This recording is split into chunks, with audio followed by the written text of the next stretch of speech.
5 दिन के दीपावली महापर्व में चौथे दिन गोवर्धन महाराज की पूजा अर्चना की जाती है। हर वर्ष कार्तिक मास के शुक्ल पक्ष की प्रतिपदा तिथि को गोवर्धन पूजन करने का विधान है। इस तिथि को अन्नकूट के नाम से भी जाना जाता है, क्योंकि इस दिन घरों में अन्नकूट का भोग बनाया जाता है। इस पर्व में प्रकृति के साथ मानव का सीधा संबंध दिखाई देता है। गोवर्धन पूजा के दिन हर घर में गाय के गोबर से गोवर्धन महाराज की प्रतिमा बनाई जाती है और पूरे परिवार के साथ शुभ मुहूर्त में पूजा अर्चना की जाती है। लेकिन इस बार दीपावली की तिथि की वजह से गोवर्धन पूजा की तारीख को लेकर कंफ्यूजन की स्थिति बनी हुई है। आइए जानते हैं कब है गोवर्धन पूजा, महत्व और पूजन का शुभ मुहूर्त।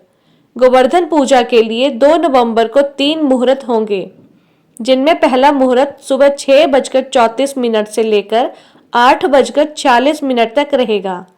दूसरा मुहूर्त दोपहर 3:23 से लेकर शाम 5:35 तक रहेगा। वहीं तीसरा मुहूर्त शाम 5:35 से लेकर 6:01 तक रहेगा। अब आइए जानते हैं गोवर्धन पूजा की विधि के बारे में।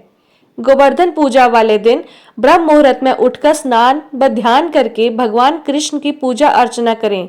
साथ ही दोपहर के समय घर के आंगन में गोवर्धन महाराज की प्रतिमा बनाएं। गोवर्धन महाराज के साथ गाय, बछड़े व ब्रज आदि की भी प्रतिमा बनाई जाती है। इसके बाद प्रतिमा को फूल व खील से सजाया जाता है और फिर शुभ मुहूर्त में गोवर्धन महाराज के साथ गाय, गोपी आदि को रोली, अक्षत और चंदन लगाएं। इस दिन स्नान करके साफ सुथरे वस्त्र पहने और पूजा स्थल पर बैठ जाएं। फिर एक छोटी सी चौकी पर गोवर्धन की मूर्ति या प्रतिमा स्थापित करें। इसके बाद गोवर्धन की मूर्ति को पंचामृत से स्नान करवाएं। गोवर्धन की मूर्ति को वस्त्र अर्पित करें।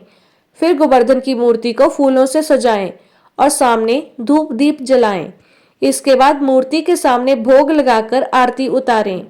फिर मूर्ति की परिक्रमा करें और अंत में प्रसाद वितरण करें। गोवर्धन जी को कड़ी चावल, कई सब्जियां मिलाकर अन्नकूट का भोग लगाया जाता है। धार्मिक मान्यता है कि इस दिन विधि विधान से गोवर्धन जी की पूजा करने से साधक को सुख समृद्धि की प्राप्ति होती है। अब आइए गोवर्धन पूजा की कथा सुनते हैं। गोवर्धन पूजा की पौराणिक कथा के अनुसार द्वापर युग में एक बार देवराज इंद्र को अपने ऊपर अभिमान हो गया था। इंद्र का अभिमान चूर करने के लिए भगवान श्री कृष्ण ने एक अद्भुत लीला रची। श्री कृष्ण ने देखा कि एक दिन सभी ब्रिजवासी उत्तम पकवान बना रहे थे और किसी पूजा की तैयारी में व्यस्त थे। इसे देखते हुए कृष्ण जी ने माता यशोदा से पूछा कि यह किस बात की तैयारी हो रही है। कृष्ण की बातें सुनकर यशोदा माता ने बताया कि इंद्र देव की सभी ग्रामवासी पूजा करते हैं, जिससे गांव में ठीक से वर्षा होती रहे और कभी भी फसल खराब ना हो और अन्न धन बना रहे। उस समय लोग इंद्र देव को प्रसन्न करने के लिए अन्नकूट चढ़ाते थे। यशोदा मैया ने कृष्ण जी को यह भी बताया कि इंद्र देव की कृपा से ही अन्न की पैदावार होती है और उनसे गायों को चारा मिलता है। इस पर कृष्ण ने कहा कि वर्षा करना तो इंद्र देव का कर्तव्य है। यदि पूजा करनी है तो हमें गोवर्धन पर्वत की करनी चाहिए, क्योंकि हमारी गायें तो वहीं चरती हैं और हमें फल फूल सब्जियां आदि भी गोवर्धन पर्वत से ही प्राप्त होती हैं। इसके बाद सभी ब्रिजवासी इंद्र देव की बजाय गोवर्धन पर्वत की पूजा करने लगे।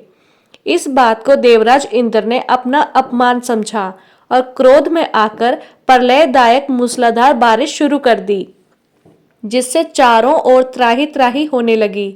सभी अपने परिवार और पशुओं को बचाने के लिए इधर उधर भागने लगे। तब ब्रिजवासी कहने लगे कि ये सब कृष्ण की बात मानने के कारण हुआ है। अब हमें इंद्रदेव का कोप सहना पड़ेगा।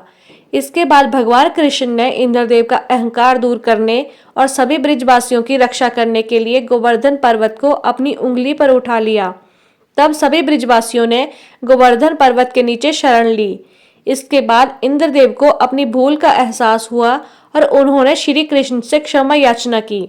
इसी के बाद से गोवर्धन पूजन की परंपरा आरंभ हुई। गोवर्धन पूजा के दिन भगवान गोवर्धन और श्री कृष्ण की पूजा करने से जीवन में आने वाले कष्ट दूर हो जाते हैं। घर में माँ लक्ष्मी का वास स्थापित होता है। गोवर्धन भगवान का आशीर्वाद मिलता है। घर की उन्नति होती है, सुख समृद्धि आती है।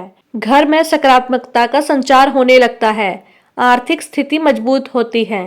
तंगी और कर्ज जैसी समस्याएं दूर हो जाती हैं। सौभाग्य में वृद्धि होती है। घर धन धान्य से भरा रहता है।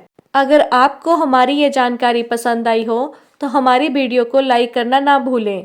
हमारे चैनल को सब्सक्राइब करें और कमेंट बॉक्स में जय श्री कृष्णा लिखना ना भूलें। धन्यवाद।